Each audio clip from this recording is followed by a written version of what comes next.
Aunty, ఒకసారి మీతో మాట్లాడాలి. నాకు మీ అమ్మాయికి మధ్యలో అసలు ఏమీ లేదు. జరిగిన విషయం గురించి కూడా మీరేం మనసులో పెట్టుకోకండి ప్లీజ్. నా బిడ్డేంటో నాకు తెలుసు. నా కూతురు గంగా జలమంత స్వచ్ఛమైందని నాకు తెలుసు. ఎప్పుడైతే నువ్వు దాని వెంట పడుతూ దాని జీవితంలోకి ఒక మచ్చలాగా వచ్చావో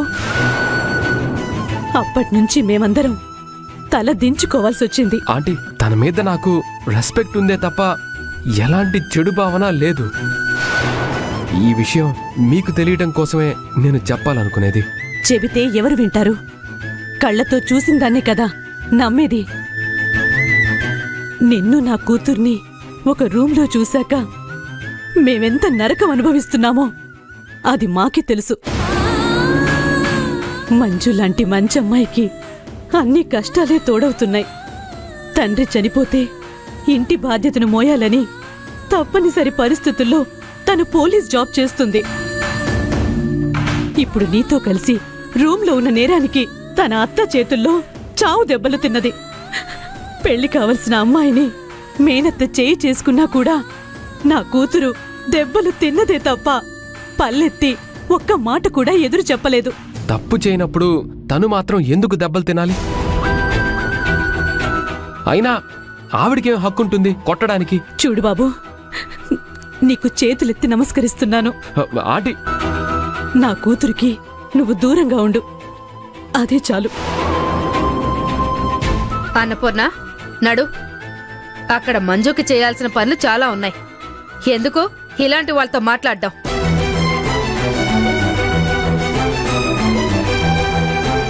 ఇటు చూడు, పైకి చూడ్డానికి ఎర్రగా బుర్రగా ఉంటే సరిపోదు. సంస్కారం ఉండాలి. నువ్వు శ్రీమంతుల కుటుంబంలో పుట్టుండొచ్చు, కానీ మీ అమ్మ నీకు మర్యాదలు మంచి పద్ధతులు నేర్పించుండాల్సింది. అలాంటివేవీ లేకుండా నిన్ను పెంచింది. చూడండి. అవునులే, నీకు సంస్కారం నేర్పాలంటే ముందు మీ అమ్మ కుట్టేగా. ఆపుతారా? ఇంకొక మాట మా అమ్మ గురించి మాట్లాడితే నేను మీ సంస్కారం గురించి చరిత్రలా చెప్పాల్సి ఉంటుంది. అంతమంది ముందు ఒక ఆడపిల్లను తప్పు చేయకపోయినా తప్పు చేసిన దానికంటే ఎక్కువ చేసి నువ్వు మాట్లాడినప్పుడే నీ సంస్కారం నాకు అర్థమైంది. నోరుంది కదా అని దాంతో గెలవాలని చూసే మీరు ఆలోచించుకోవాలి. ఎప్పుడైనా ఒక మాట జారితే ఆ మాట మనసుని ఎన్ని ముక్కలు చేస్తుందో మీరు అర్థం చేసుకోవాలి. నా ఇంటి గురించి మాట్లాడే మీరు ముందు మీ ఇంటి గురించి బాగా ఆలోచించుకోండి. ఇప్పుడు చెప్తున్నాను, నా ఇంటి గురించే కాదు, ఇక నుంచి మీ ఇంటి గురించి కూడా నేను ఫోకస్ పెడతాను.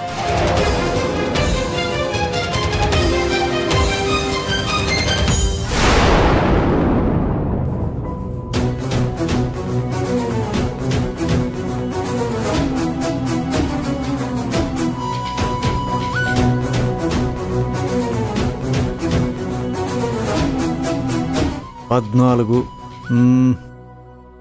15 సార్, మొత్తం 15 లక్షలే ఉన్నాయి సార్. 15 లక్షలేనా? అవును సార్. 15 లక్షలే తెచ్చావా? అవునన్నా. ఎందుకని 15 లక్షలే తెచ్చావు? మొత్తం ఎందుకు తేలేదు? ఏంటబ్బా కారణం? నువ్వు డబ్బు కావాలంటే ఎలా ఏర్పాటు చేశాను? అవునన్నా, మిగతా డబ్బు కూడా ఓ 2 రోజులు ఇచ్చేస్తానన్నా. రే, నేను నిన్నొక పార్టీ కార్యకర్తగా చూశానా? లేదే.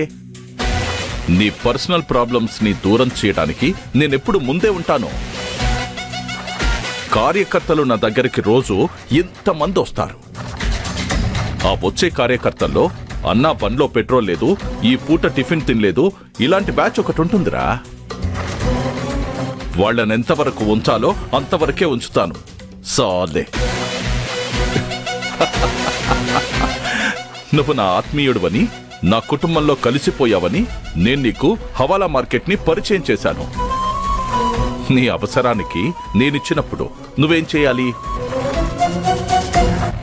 ఎందుకు ఇంతవరకు మొత్తం కట్టలేకపోయావు? అది కాదన్నా, ఒక 2 రోజుల్లో హవాలలో వచ్చే పర్సెంట్ పెండింగ్ ఉంది, రాగానే ఇచ్చేస్తానన్నా. ఇస్తున్నాను పో. చేసే దందా సీక్రెట్గా చేయాలి, చాలా జాగ్రత్తగా చేసుకోవాలి. పోలీసు వాళ్ల చూపు పడిందో మాడి మసైపోతావు. ఆ పరిస్థితి తీసుకురావద్దు. ఇంకోసారి ఈ పొరపాటు జరగదన్నా. సరే, డబ్బైతే టైంలోపు తీసుకురా. అలాగే అన్నా, తెస్తాను. సరే అన్నా, ఉంటాను. పెన్ డ్రైవ్ మీదే నా ఆలోచనంతా ఉంది కాబట్టి ఇలాంటివేవి బుర్రకెక్కడం లేదు.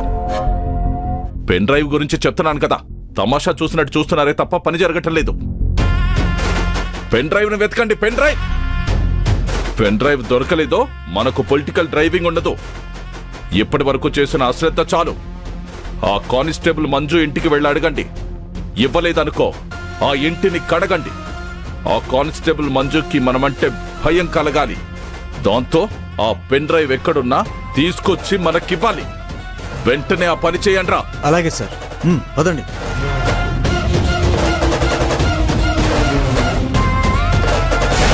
ఒక పిల్లి ఇప్పుడు పులైంది. అలాంటప్పుడు రొమాంటిక్ లో మన సత్య రొమాంటిక్ కింగ్ అయ్యాడు ఇప్పుడు. సత్యాన్న, నువ్వు కానిస్టేబుల్ మంజు ఒకే రూమ్ లో అంతసేపు ఉన్నారంటే మీరిద్దరూ ఎంత క్లోజ్ గా ఉన్నారో నేను ఊహించగలను. మంజు మేడం నా చొక్కా మొత్తం ఆగం చేసిందిరా. రూమ్ లోకి వెళ్ళక ముందా? రే ఫూల్, తన చేతులు కన్నా గోరింటాకుతో నా చొక్కా మరకైంది. సత్య, మరక మంచిదే.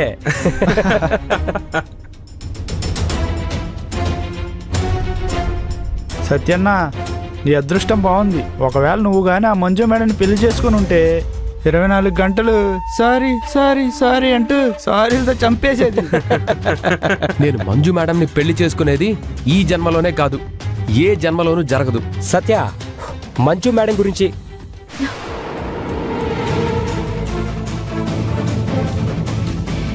ఏం మాట్లాడుతున్నారు నా గురించి?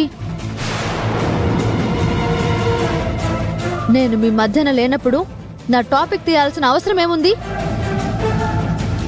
నా గురించి జోకులు వేసుకుని మిమ్మల్ని మీరు మర్చిపోయేలా నవ్వుకోవాల్సిన పనేంటి? చెప్పండి.